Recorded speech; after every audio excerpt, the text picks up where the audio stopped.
Intermittent fasting. Is it going to be good for you in the long term for performance, for fat loss, and for overall health?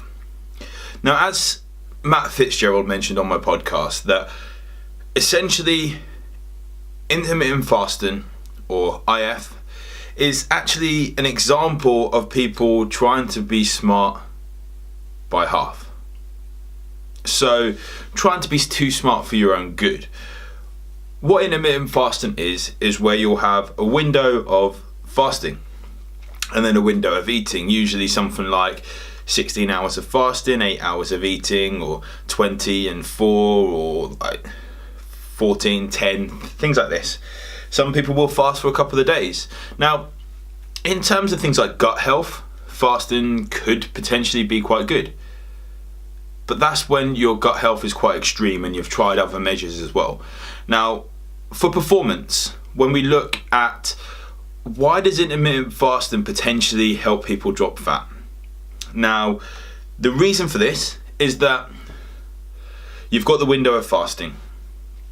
You've got the window of eating. Chances are as well, you're going to be sleeping through part of each window as well. Like naturally, throughout the day, your body is going to do some sort of fasting anyway. So maybe it's 6 hours when you sleep, or 8 hours when you sleep, or whatever it is you sleep. You're not going to be eating during that time.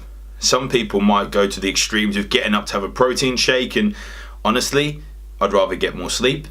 But you are going to do some sort of minimal fasting during the day anyway. The reason that you seem to lose weight on this is that it's hard to get, say, 3,000 calories worth of good food in this window. To get this food in there, you are going to have to shove so much food in your mouth, you're going to be stuffed, which potentially could, again, lead to digestion issues. And you don't want that. Again, nutrient timing throughout the day, a balanced diet, has actually been shown to be good over and over again. Drip feeding your body with nutrients throughout the day has been shown to be good over and over again.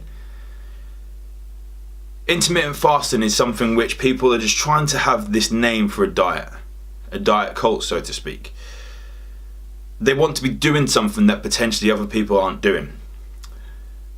And for performance, we want to make sure the most important thing you're doing is fueling for training, fueling for racing.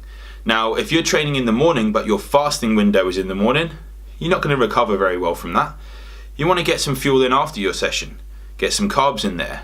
And if you've had a hard session and you're fully carb depleted, glycogen depleted if you want to say, you're not going to fill up all those glycogen stores in one meal post-workout. It's going to help, don't get me wrong, but that's just going to kickstart the recovery period. If that session is hard, you don't want to do that fasted. As I've said in other videos, there's a time and a place for a little bit of fasted training at certain levels, but I honestly don't believe that for fueling for performance and recovery, intermittent fasting is going to be a good thing for you to do. The body, essentially, we want to be able to listen to this. It's something I want my clients to be able to do. Know when they're hungry and know when they need to eat. Know when they're not hungry and when they stop needing to eat. And being honest with themselves. Not so they starve themselves or anything like that. So they learn portion size, when they need to eat, and so forth. That may go against an actual food plan where I say eat breakfast, snack, lunch, snack, dinner, something before bed potentially. But that's cool. People will then merge meals up together if they're not hungry during the snack time. But it's listening to their body.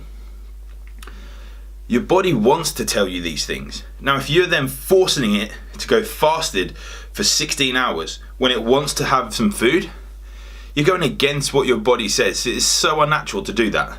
So, is it really going to be a good thing for you even for fat loss long term? No, I don't believe it will be. Is it going to be good for your performance long term? No, I don't believe it will be. And for recovery? No. Potentially you'll get more prone to injuries because you're not having the nutrients when your body really is crying out for them.